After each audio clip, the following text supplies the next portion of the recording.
Inclusive, nós estamos falando sobre discipulado, nós estamos numa série sobre discipulado.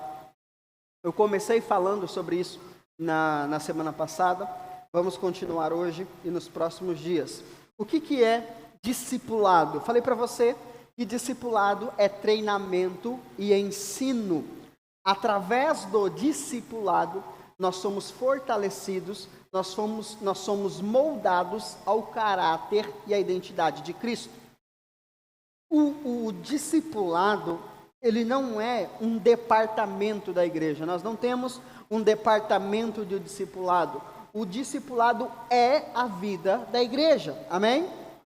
Por isso que eu falei para vocês no dia da visão, que se eu não faço parte do discipulado, eu não faço parte da igreja, porque a vida da igreja está no GC e no discipulado. Amém?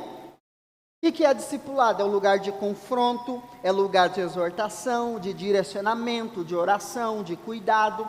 É através do discipulado que o corpo de Cristo cresce. Amém? Você tem claro isso na sua mente ou não? Amém, então. Em Mateus 28, que foi o texto que nós lemos na semana passada, Jesus ele vai dar essa ordem aos seus discípulos. E qual que é a ordem? A ordem de Jesus é que discípulos façam discípulos. Fala comigo, discípulos precisam fazer discípulos. Então, a ordem de Jesus é clara: ide e fazei discípulos. Então, o discipulado não é uma ideia humana. O discipulado é o projeto de Deus para a igreja. Fala comigo, a igreja é viva no discipulado. Em Efésios capítulo 4, que foi o texto que nós lemos, vai falar sobre os 5 ministérios. Quais são os 5 ministérios? Profeta, apóstolos, pastores, evangelistas e mestres. Esses são os 5 ministérios. Esses são as 5 chaves ou as 5 ferramentas que o Senhor estabeleceu para quê? Para o crescimento. Fala comigo, crescimento. O profeta, o apóstolo, o evangelista, o mestre, o pastor, todas essas funções ministeriais foram estabelecidas para preparar a igreja para o cumprimento do seu propósito. Eu sei que hoje, por causa da religião, isso aqui acabou sendo uma hierarquia, né? Primeiro o apóstolo, aí abaixo do apóstolo o profeta, abaixo do profeta o evangelista, depois do evangelista o pastor e depois o mestre. Só que não é assim. Não se trata de uma escada de hierarquia, se trata de uma função ministerial para ativação do corpo. Amém?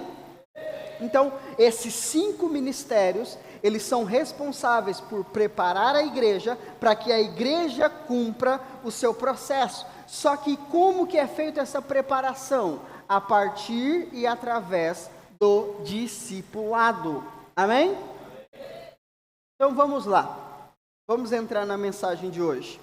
João capítulo 6, anote aí a referência. João capítulo 6, versículo 1. A Bíblia diz o seguinte. João capítulo 6, versículo 1. Passado algum tempo, Jesus foi para outra margem do mar da Galileia, que é o mar de Tiberíades.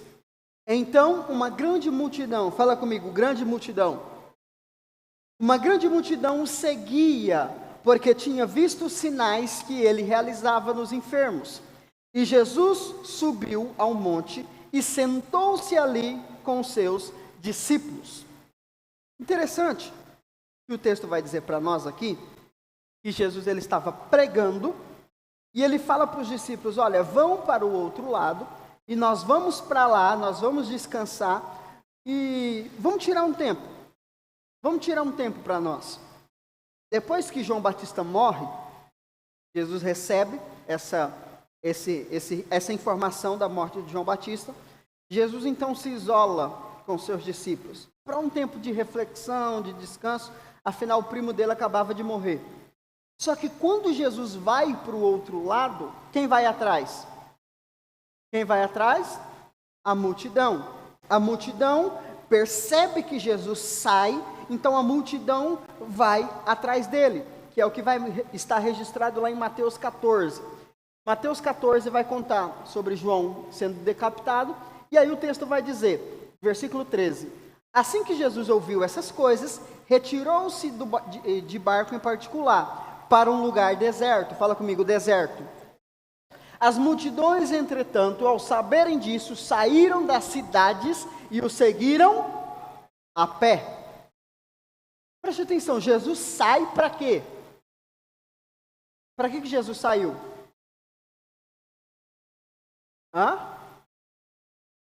Para ficar sozinho. Ele está de luto, irmão. O primo dele acabou de morrer. Só que quando ele sai para o deserto, as multidões veem isso e saem atrás de Jesus. E é interessante que o texto diz o seguinte: que eles saem das cidades e os seguiram a pé. O que isso mostra para nós? Isso mostra para nós o seguinte: até no pior momento da nossa vida, Deus pode nos usar para transformar a vida das pessoas. O problema é que nós somos vitimistas e queremos fazer Deus ter dó dos nossos momentos de fraquezas e de queda, mas é com as nossas feridas e dores que Deus vai sarar outras pessoas. Amém?